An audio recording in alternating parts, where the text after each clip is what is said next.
Pablo escribe a una ciudad en particular. En esta ocasión hemos estado estudiando la iglesia de los filipenses. Y esta carta es para ellos, y es una carta de agradecimiento.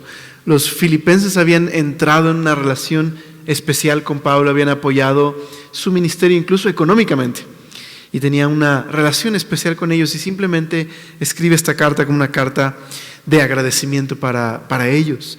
Y también para que ellos pudieran saber el estado, la condición de Pablo, ya que Pablo estaba en una especie de arresto domiciliario, estaba en Roma y estaba con ciertas libertades para predicar. Tenía un soldado romano que lo cuidaba y lo vigilaba, pero era un arresto domiciliario. Y desde ese punto, desde esta situación, escribe Pablo. Y Pablo escribe, de hecho, no solo Filipenses, sino varias cartas que hemos estado estudiando los miércoles, como Efesios, Colosenses, Filemón. Son un cuerpo de cartas que se llaman las cartas carcelarias, precisamente porque se escriben en esta condición en la que Pablo está en Roma. Y en el capítulo 2, Pablo empieza a abordar lo que parece ser el problema de los filipenses, un problema de un conflicto interno. Hay una especie de rivalidad dentro de la iglesia de los filipenses, hay falta de unidad, y Pablo ataca esa situación de la iglesia poniéndoles un gran ejemplo de humildad, que es el Cristo que se humilló hasta lo sumo y que ha sido exaltado también hasta lo sumo, ¿verdad? Se humilló haciéndose obediente hasta la muerte y muerte de cruz, lo más bajo, y lo más arriba fue exaltado, teniendo un nombre sobre todo nombre. Y Pablo les dice: no hagan nada por contienda, no hagan nada por vanagloria. Estimen a los demás como superiores a ustedes. Vean por los intereses de los demás antes que los de ustedes. Y corona esta porción con un himno acerca de Cristo glorioso, uno de los himnos más antiguos de la iglesia, un himno lleno de doctrina, de verdad, y que la iglesia cantaba también. Pero uno podría preguntarse, bueno, ¿y cómo le hago? ¿No? Yo veo que es importante ser humilde y es importante ser obediente, pero ¿cómo se lleva a cabo este ejemplo? ¿Cómo uno puede ser como Cristo? ¿Verdad? ¿Te has preguntado eso? Pablo, entiendo lo que nos exhortas, pero pues ¿cómo se le hace? ¿Cómo se puede hacer esto? Bueno, el capítulo 2, verso 12 al 18, precisamente nos dice que la obediencia a Cristo no es un asunto de presión externa, sino de una obra de Dios en lo interior. Dios opera por medio del poder de su Espíritu en nuestro interior y nos capacita para poder ser obedientes. Así que el ejemplo de Jesús de humildad no es simplemente una meta que me he puesto allá a lo lejos. Lo que Pablo escribe es que el ejemplo de Cristo es un patrón, es el modelo de vida. Y me encanta lo que Warren Wiersbe dice al respecto. No seguimos el ejemplo de Cristo por imitación, sino por encarnación. Es decir, Cristo mismo viene a vivir su vida dentro de nosotros. Cuando le entregamos nuestra voluntad, Él la estimula, la santifica, de manera que podemos seguir su ejemplo. Entonces no solo es tratar de imitar a Jesús, es permitir que Jesús controle y gobierne nuestros corazones. Y dice este mismo autor, cuando dejamos que Dios cumpla su propósito en nuestras vidas, seremos mejores testigos en este mundo que desesperadamente necesita a Jesús. Así que vamos a partir esta porción en dos y vamos a ver en la primera parte la obra de Dios en el interior del creyente, y luego en la segunda parte vamos a ver la obra de Dios, pero que ahora es en el exterior, y cómo la obra en el interior del creyente provoca algo en el exterior, en el mundo. Entonces, la obra de Dios en el interior del creyente. ¿Cómo podemos ser obedientes? Bueno, dice el verso número 12. Por tanto, amados míos, con qué ternura Pablo escribe, ¿verdad? Esta iglesia, amados míos, como siempre habéis obedecido. Qué increíble que eso se pudiera decir de nosotros, ¿verdad? Si Pablo el día de hoy escribiera una carta a los semillosos de San Antonio, ¿no? O es más, que pudiera decir el día de hoy Pablo, bueno, todos los semillosos que han leído Filipenses durante todo este tiempo, como siempre me habéis obedecido, ¿verdad? ¿Podríamos decir esto? Porque Pablo nos sigue mentoreando, ¿verdad? Nos sigue pastoreando, nos sigue hablando a través de la autoridad que Dios le dio en las Escrituras. Que pudiera decirse, como siempre me habéis obedecido. Dice, no solo, dice aquí, no como en mi presencia solamente, sino mucho más ahora en mi ausencia.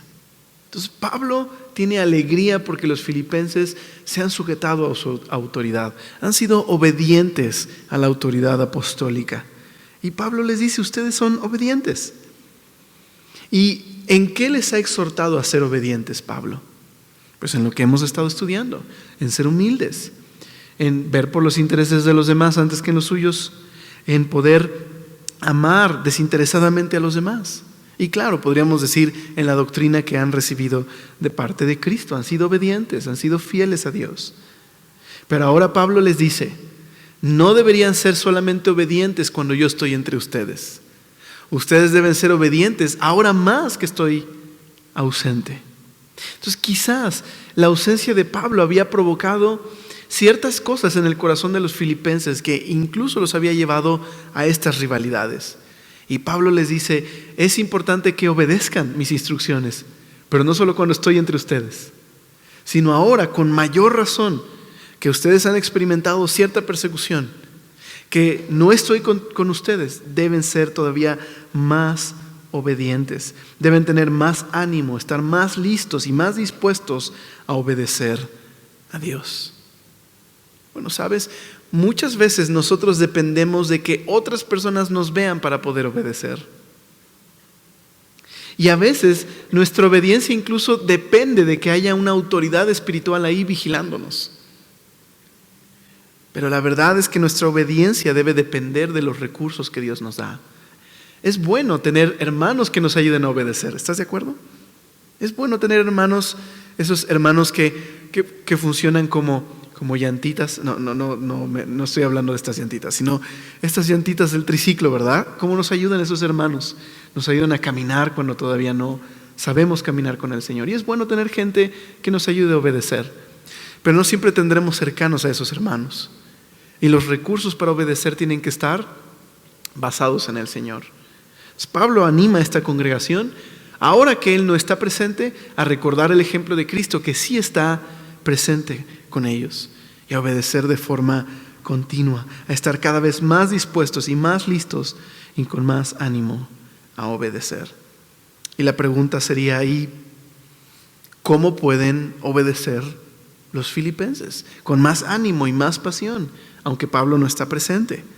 Pues Pablo lo dice.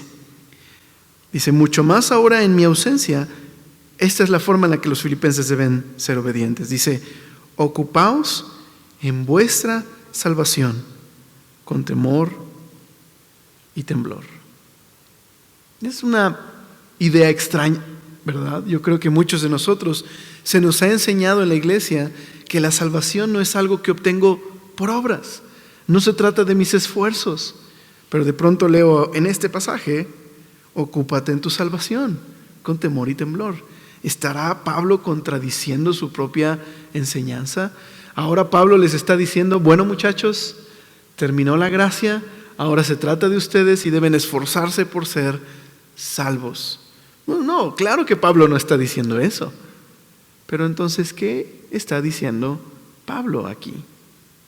Bueno, la clave está en que Pablo no está diciendo, ocúpense por su salvación, sino ocúpense, dice, en su salvación. ¿Qué significa esto? Otras traducciones lo ponen así: hagan efectiva su propia salvación. Me parece que la NTV lo traduce muy bien. Esfuércense por demostrar los resultados de su salvación, obedeciendo a Dios con profunda reverencia y temor. Así que Pablo no está diciendo que trabajen para obtener la salvación, sino que ya que son salvos, debe haber un esfuerzo, debe haber un progreso en la salvación. Eso es lo que Pablo está diciendo. Entonces, déjenme aclarar un par de cosas importantes. ¿Cómo llegaron a ser salvos estos hombres en Filipos? ¿Por la obediencia? ¿Por sus obras? No, sino por la fe. Pero Pablo dice que son obedientes. Así que esta obediencia no es un medio para obtener la salvación, sino un resultado, un fruto de la salvación en los filipenses. Y eso es la obediencia en la vida de un cristiano. Un cristiano obedece a la fe porque es una evidencia de que esa persona es salva, que ha confiado en Dios. Un hombre que ha confiado verdaderamente en Jesucristo, tiene que haber un fruto en su vida. Tiene que haber una evidencia en su vida de que ha confiado en Dios. ¿Y cuál es esa evidencia? Pues es esta palabra: obediencia. Obediencia a Dios. Sujeción a la autoridad de Dios. Sujeción a la voluntad de Dios. Obediencia. Así no significa que los filipenses no pecan más, sino que su vida está caracterizada por la obediencia a Dios, no por el pecado. Aunque todavía son pecadores, pero su vida no está marcada, trazada, gobernada por el pecado, sino por una obediencia que nace, que brota de su confianza y su amor por Cristo, de la salvación que han recibido. Así que la obediencia es importante para los cristianos. La obediencia tiene que estar como parte del carácter mismo del cristiano. Obediencia a Dios, temor a Dios, amor a Dios. Y Pablo dice: estén más listos para obedecer ahora a Dios. El asunto es que esta obediencia, que es un resultado de nuestra confianza en Cristo, no depende absolutamente de nuestras fuerzas, sino de la obra de Dios en nosotros. Entonces, volviendo a esto que Pablo dice: ocúpense en su salvación. Bueno, la palabra ocuparse aquí creo que es muy importante. De hecho, en la época de Pablo, la palabra ocuparse, digamos que describía la labor de un minero. ¿Qué hacía un minero? Pues tenía que entrar a la mina, tenía que esforzarse. ¿Para qué? Extraer la mayor cantidad de valor de esa mina. También se usaba, por ejemplo, para hablar de ocuparse en las labores del campo. ¿Qué hace un granjero?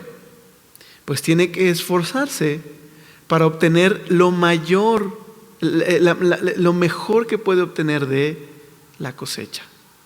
Entonces, la idea de ocuparse en tu salvación, ¿qué significa? Es la idea de que la vida cristiana es una vida de esfuerzo, no por obtener la salvación, sino para demostrar, para adquirir, para tomar todo lo que la salvación me ha dado. Imagina que el día de hoy te regalan una mina de oro. Es tuya. Está a tu nombre. Es tu mina de oro. Podría decirse que eres rico. ¿Estás de acuerdo? El asunto es que podrías pasar toda tu vida empobrecido o empobrecida si no te metes a la mina y la trabajas, aunque es tuya. Ese oro no sale caminando solo. ¿Qué hay que hacer? Pues hay que agarrar las herramientas y hay que entrar y hay que trabajar para extraer el valor de esa mina. Entonces, en la vida cristiana es igual. En la vida cristiana hemos recibido salvación. No la ganamos, no la compramos, la recibimos por gracia. Pero ahora que somos salvos debemos buscar con ahínco, con reverencia a Dios, obtener todos los beneficios que la salvación nos da. Entonces, Guillermo Hendricks, un comentarista, dice al respecto de este texto: sí, deben ocuparse en ella, o lo que es lo mismo, dice, llevarla a su fin, comprender plenamente su significado y aplicar a su vida día tras día. Entonces, la vida cristiana es una vida de crecimiento, es una vida de esfuerzo. Por eso las metáforas que nosotros amamos en la Biblia respecto a qué es un cristiano, las metáforas que Pablo usó, ¿cuáles son? Un soldado en la guerra, un atleta en la pista, un granjero en el campo. Son las metáforas que describen qué es la vida cristiana. Porque es una vida que requiere esfuerzo, que requiere dedicación, que requiere obtener todos los beneficios que Dios nos ha dado. ¿Cómo se le llama a este proceso de adquirir, de tomar todo lo que Dios ya nos ha dado? Los teólogos le llaman santificación. Podríamos decir que en estos términos la salvación es un proceso. Ahora, no me malentiendas. No es un proceso en el sentido de que pues soy medio salvo y mañana a lo mejor soy un poquito más salvo que ayer. No en ese sentido, sino en el sentido de que una vez siendo salvo, hay cosas que han iniciado en nuestros corazones, que están progresando hacia una meta, hacia un propósito. Y eso es la santificación. Que cada día Dios nos está llevando a la siguiente meta: parecernos más a Cristo. Cumplir la voluntad y el propósito de Dios para nuestras vidas. Y en ese proceso, este es el punto de Pablo. Tú y yo no somos participantes pasivos, sino activos. Tenemos una labor que hacer dentro de la salvación que hemos recibido. Agarrarnos de todo, trabajar con esfuerzo para que Dios pueda seguir obrando, trabajando en nuestras vidas.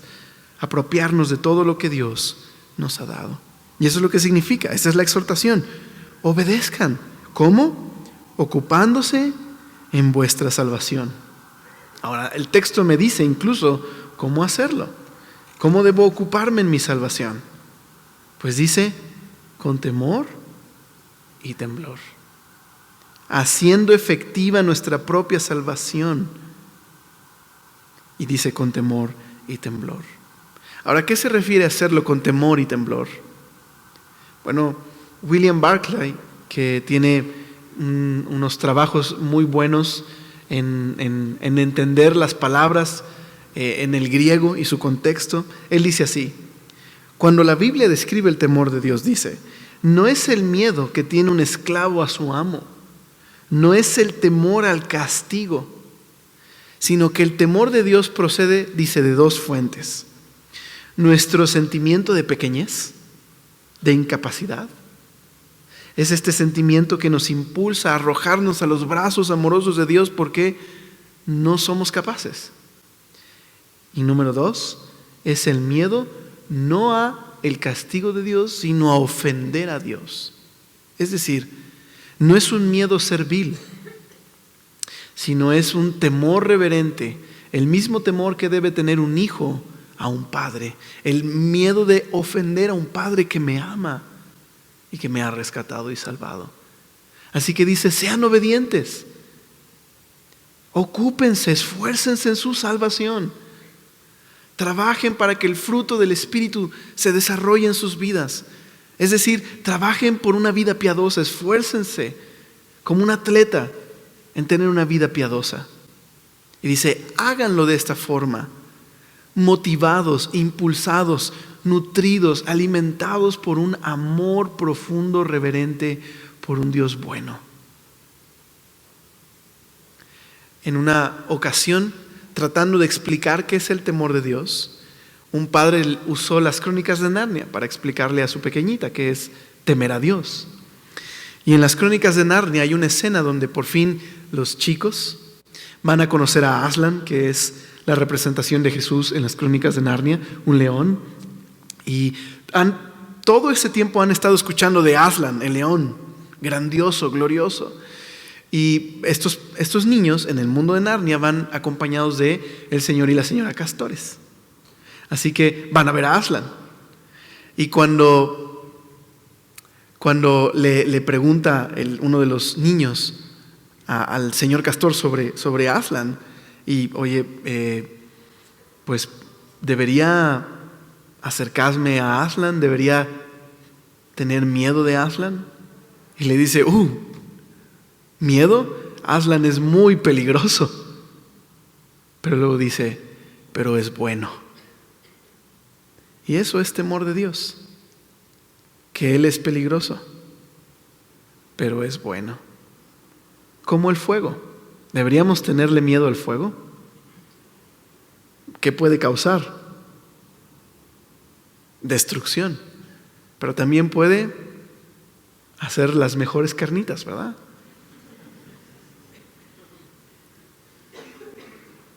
Así que el fuego es algo que usamos, pero controlado, cuidado, ¿verdad? Ahora, a Dios no lo podemos controlar. Dios no se sujeta a nuestros esquemas. Es peligroso porque puede hacer lo que quiera, pero es bueno y te ama y nos ha rescatado de la muerte. ¿Me explico? Eso es temor. Obedecer con profunda reverencia a un Dios bueno que nos ama, que nos ha rescatado.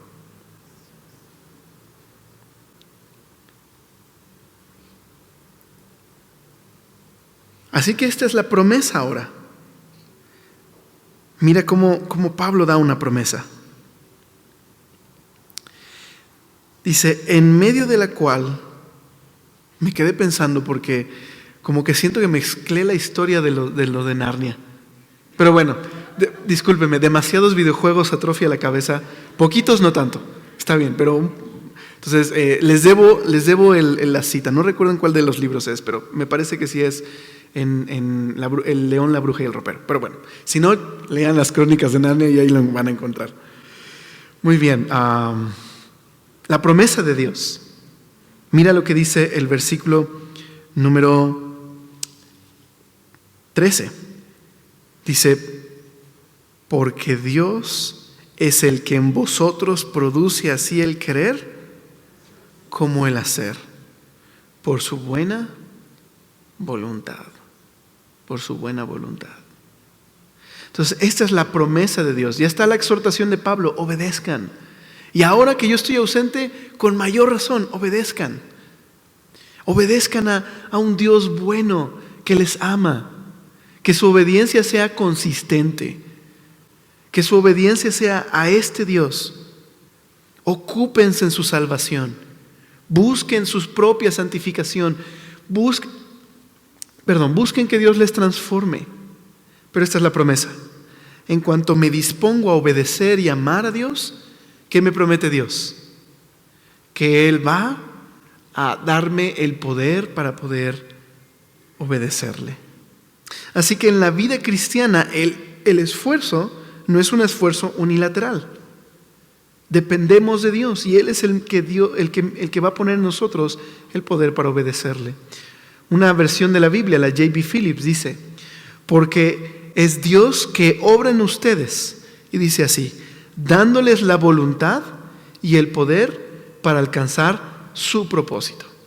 Entonces Dios tiene un propósito para cada uno de nosotros, que podamos ser transformados a la imagen de Cristo. Y Pablo nos exhorta, esfuércense por alcanzar ese propósito. Cultiven una vida piadosa, como un atleta. Pero luego Pablo dice, pero recuerden que Dios es el que pondrá en ustedes tanto el querer hacerlo, como les dará el poder para llevar a cabo este propósito en sus vidas. Entonces, qué maravilloso. Cuando disponemos nuestro corazón a amar y obedecer a Dios, Dios afirma nuestra decisión y estimula nuestra voluntad para obedecerle. Entonces, la obra de Dios se extiende a este punto de tocar nuestra voluntad. Ahora, importante, no anulándola. Dios no anula nuestra voluntad, sino que la santifica. Y eso es muy importante entenderlo. Que a veces le pedimos a Dios, transforma mi voluntad, pero no pongo mi reloj temprano para orar. Señor, es que no has puesto el querer en mí. No, pues más bien te va a decir Dios, más bien pon tu alarma y vas a ver que voy a poner el querer como el hacer en ti. ¿Sí me explico? Dios no anula nuestra voluntad. Ahora, por supuesto, si no puedes levantarte temprano, no está mal que le digas, Dios, no puedo. Claro que le puedes decir eso. Pero sé que entiendes a lo que me refiero. Que nos sentamos pasivos a decirle, Dios, cámbiame. Pero no hacemos nada. No le buscamos con intención. Y este es el balance que nos da la Biblia. Que debemos intencionalmente rendir nuestra voluntad a aquel que puede transformarla, santificarla, para que le busquemos y le deseemos a Él.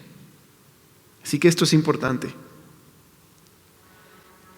Dios transforma nuestra voluntad y nos lleva a poder obedecerle, nos da el poder para obedecerle. Un comentarista bíblico da 2 ejemplos muy sencillos de esto, de nuestra dependencia de Dios y nuestra necesidad de que Dios nos capacite para obedecerle. Dice: no habrá luz en una habitación por la noche si la electricidad no recorre los filamentos de tungsteno de la bombilla. Si cada uno de estos filamentos no está conectado con los cables que vienen de la fuente de energía. Las rosas del jardín no pueden alegrar el corazón humano con su belleza y fragancia si no sacan su virtud del sol. Ahora, el asunto es que nosotros no somos bombillas y no somos rosas. Nosotros debemos rendir nuestra voluntad a Dios. Nosotros debemos con intención venir delante de Él para que Él nos transforme y buscar activamente cultivar una vida piadosa. Y Dios nos dará el poder para llevarlo a cabo. Qué maravillosa promesa, ¿verdad? Es una promesa maravillosa de que Dios nos ayudará a serle obedientes, a amarle más. Todos estamos de acuerdo en que cada día pensamos al final: pude haber amado más el día de hoy, pude haber servido mejor, pude haber sido más humilde, pude haberle reflejado mejor. ¿Sabes? Dios es bueno. Dios nos dará el poder para poder obedecerle y amarle. Dios está así realizando un proceso en nuestras vidas que llegará a un punto. ¿Recuerdas lo que Pablo dice en esta misma carta? En el capítulo 1, el verso 6. Estando persuadido de esto, que el que comenzó en vosotros la buena obra, la perfeccionará hasta el día de Jesucristo. Entonces Pablo describe lo que sucede en el interior del creyente por medio del poder de Dios, la obra de Dios en nosotros. Que el mismo poder que levantó a Cristo de entre los muertos obra en nosotros. Entonces, hermano, ¿estás en dificultades porque sientes que no logras obedecer a Dios? Que esto te dé esperanza y consuelo. Ven a Él. Ven al que puede transformarte, al que puede limpiarte, al que puede santificar tu voluntad, el que puede poner el querer como el hacer. Pero hermano, debes venir. Debes disponerte a rendir tu voluntad y tu vida para que Él te transforme.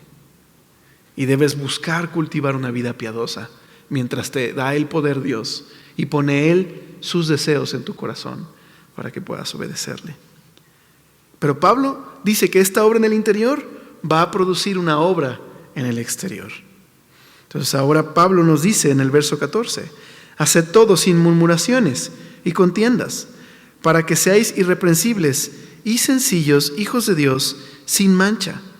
Dice, en medio de una generación maligna y perversa.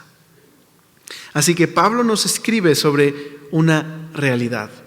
Estamos en un mundo que nos observa como cristianos, un mundo que ve nuestras acciones, que escucha nuestras palabras, un mundo que nos observa y que aparte la Biblia nos dice aquí que es un mundo en tinieblas. Y entonces Pablo dice en este mismo verso 15 al final, dice, en medio de la cual resplandecéis, dice, como luminares en el mundo. La palabra es como estrellas, esos luminares, como estrellas. Así que Dios está haciendo una obra en el interior, llevándonos a ser como Cristo. ¿Para qué? Para hacer una obra en el exterior, para que podamos ser luz en el mundo. ¿Cómo podemos ser luz en el mundo? Pablo nos dice, número 1, necesitas una mirada honesta al mundo en el que vives. ¿Cómo es esta mirada honesta? ¿Cómo se describe el mundo? ¿Cómo llama Pablo a este mundo?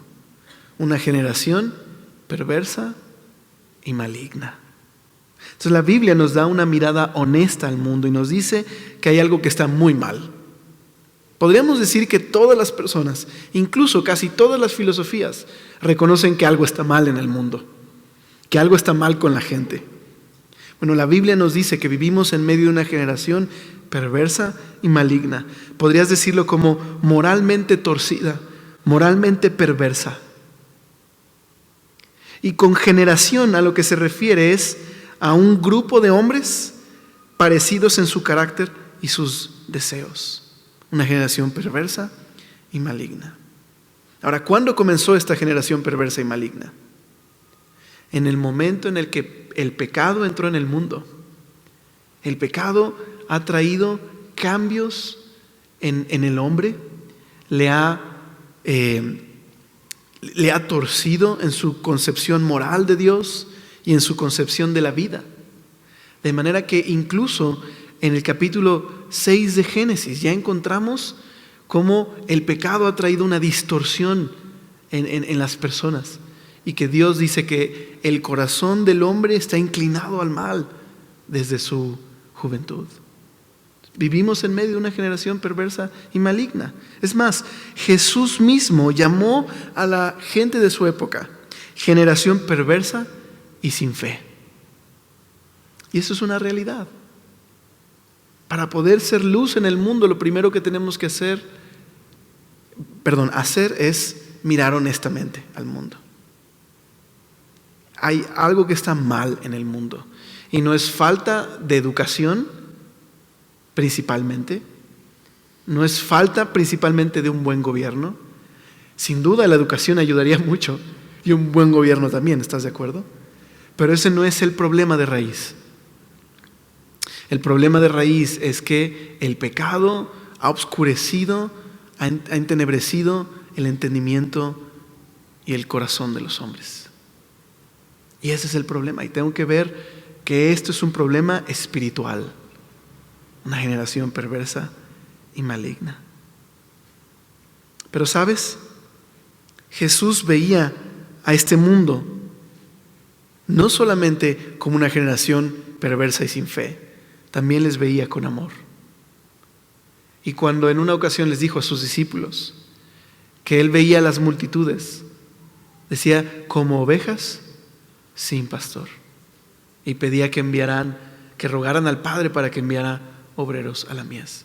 Y también debemos ver así al mundo, con una necesidad de Cristo.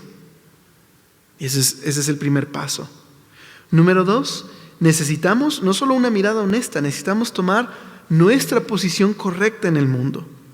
Y el texto nos dice cuál es nuestro lugar en el mundo. El texto dice, en medio de la cual resplandecéis. Entonces, esto es importante. La Biblia dice que nuestro lugar no es fuera del mundo. Dios no nos ha llamado a estar aislados de las demás personas. De hecho, podrías decir que el fariseísmo que encontramos en el Nuevo Testamento fue precisamente el crear una religión que desligó a los líderes de la gente, los desligó de la vida diaria. Y no queremos eso. No queremos nuestro propio país y nuestra propia lugar donde hacer nuestra religión y estar desconectados de este mundo. No queremos estar fuera. Pero también nuestro lugar no es estar mezclados con el mundo. Porque si nosotros que somos luz dejamos de ser luz y nos contaminamos de tinieblas, ¿de qué sirve la luz? Si estamos tan llenos de nuestra propia cultura, mezclados con nuestra propia cultura, sin Dios, no tendremos nada que decir a nuestra cultura. ¿Cuál es nuestro lugar entonces? No fuera, no mezclados, sino ¿dónde? En medio, siendo luz, siendo diferentes, pero conectando con la gente, dándoles testimonio de la obra interior de Dios por medio de su poder que nos está transformando para ser más como Cristo, conectado con la vida. Así que, volviendo al versículo número 14, ¿ok? Alex, ¿y cómo logramos esto? Pues dice ahí, haced todo sin murmuraciones y contiendas, para que seáis irreprensibles y sencillos, hijos de Dios, sin mancha. Entonces, la primera instrucción aquí es, haz todo sin murmuraciones y contiendas. Y esto está ligado al tema de la obediencia a Dios. La obediencia a regañadientes no es obediencia. Es como el caso del niño que le dicen que se siente, pero es tan rebelde que dice, bueno, estoy sentado, pero por dentro estoy parado. ¿Ah? Eso no es obediencia. Los que han tenido hijos saben de lo que estoy hablando, ¿verdad? Que nuestros hijos pueden hacer cosas así. ¿Es obediencia eso? ¿Verdad que no? Cuando les pides, es hora de hacer esto, y van murmurando todo el camino, ¿no? Eso no es obediencia. La obediencia es poder hacer lo que no necesariamente nos gusta con alegría. Eso es obediencia. ¿Te das cuenta por qué necesitamos la obra interior de Dios y su poder para poder ser así obedientes? Como Cristo, que se sujetó a la autoridad de su Padre siendo Dios y se humilló en sacrificio y servicio humilde a los demás. Obediencia. Entonces, hagan todo sin murmuraciones y contiendas. Entonces, ¿te imaginas la escena? Estamos en domingo, adorando en familia, agradeciendo a Dios por lo que nos da. Llegamos el domingo a sentarnos a comer con la familia y nos quejamos del jefe, del trabajo que tenemos, de la comida que nos sirven. ¿Sí me explico? ¿Qué mensaje es ese? Si adoramos a Dios el domingo y nos quejamos toda la semana de todo, ¿qué testimonio damos al mundo? Que no estamos satisfechos y contentos con el señorío de Cristo sobre nosotros. Así que es un terrible testimonio quejarnos. De hecho, es la misma palabra que se usa para describir la queja del pueblo de Israel en el desierto, que se quejaban de la bondad de Dios. Moisés, mejor estábamos en Egipto, nos sacaste acá afuera para matarnos de hambre. Es como, estabas mejor en Egipto y ya se te olvidaron los azotes y los insultos y todo eso se te olvidó. Y dudaban de un Dios que les cuidó en el desierto, que les daban de comer, que los protegía. Así que todos batallamos con esto. ¿Estás de acuerdo? ¿O soy el único que se queja? Pues me quejo, que no levanten la mano. Sí, ¿no? ¿Verdad que sí? ¿Verdad que sí batallamos con esto? Esto nos pega, ¿verdad? Adoramos a un Señor que es bueno y en la semana negamos su bondad. O sea, hagámoslo sin murmuraciones y quejas. Y número 2, también dice Pablo en el verso 16, asidos de la palabra de vida, para que en el día de Cristo yo pueda gloriarme. Entonces, ¿cómo podemos dar testimonio en este mundo? Pues reconoce la condición del mundo, ¿verdad? Eso dijimos, reconoce la condición del mundo y reconoce tu lugar en el mundo. Debemos estar en medio. Pero también para poder ser luz necesitamos vivir una vida cristiana, como Cristo, sin murmuraciones, asidos de la palabra de vida. Significa aferrados a la palabra que da vida.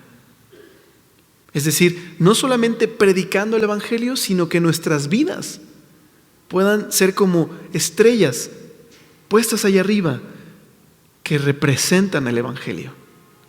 Al obedecer a Cristo, servirle. Es muy fácil, y lo digo por mí, comprar un versículo que dice en casa, yo y mi casa serviremos a Jehová. Es muy diferente que Alex sirva a su esposa y a su hijo, ¿verdad? Es fácil poner el versículo, pero es difícil llevarlo a cabo. Es fácil que nuestro coche tenga una de estas etiquetas que dicen, no te llenes de humo, llénate del Espíritu Santo. Pero cuando se te mete un coche, nos llenamos de humo, pero en la cabeza, ¿verdad? Y se nos olvida ser llenos del Espíritu Santo. Por eso necesitamos, mi preciosa familia, el poder de Dios. Que Él ponga el querer como el hacer. que reconozcamos nuestra necesidad, pero que nosotros mismos, con el poder de Dios, en la salvación que hemos recibido, cultivemos una vida piadosa. Terminamos concluyendo esto así. Pablo es un ejemplo humano del ejemplo divino, el ejemplo de Cristo. Y dice el verso 17: y aunque sea derramado en libación sobre el sacrificio y servicio de vuestra fe, me gozo y regocijo con todos vosotros. Asimismo gozaos y regocijaos también vosotros conmigo.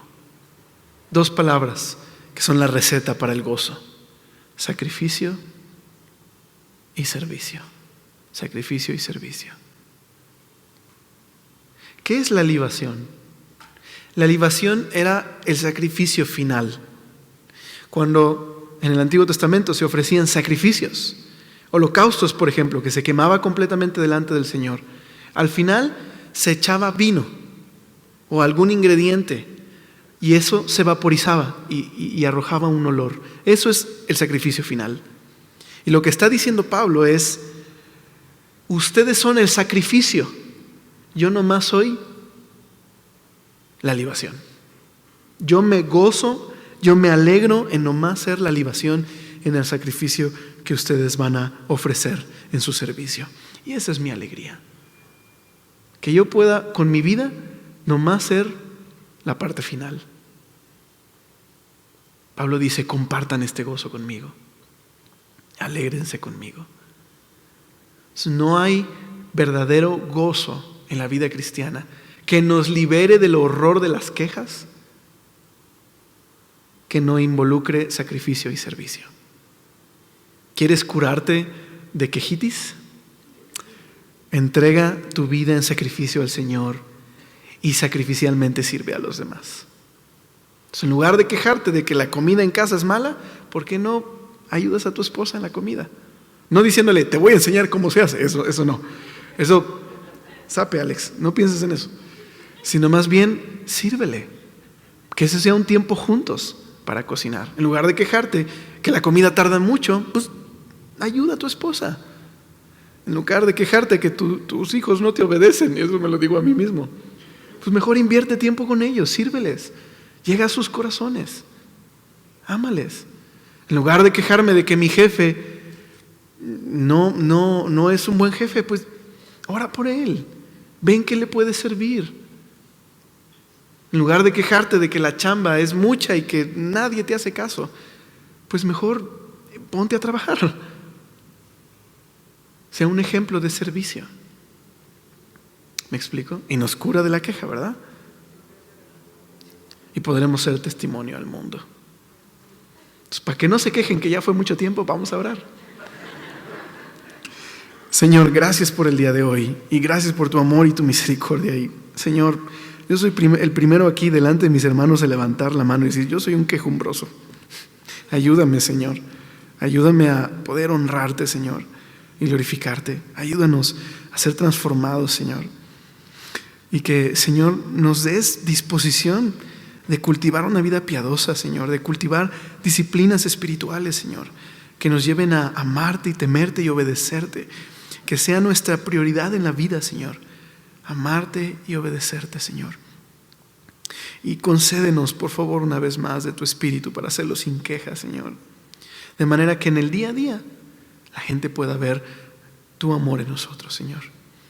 Y un interés en nosotros genuino por servir a nuestra familia, por servir a otros, Señor. Y que eso pueda ser una manera de ser luz en medio de esta generación perversa y maligna.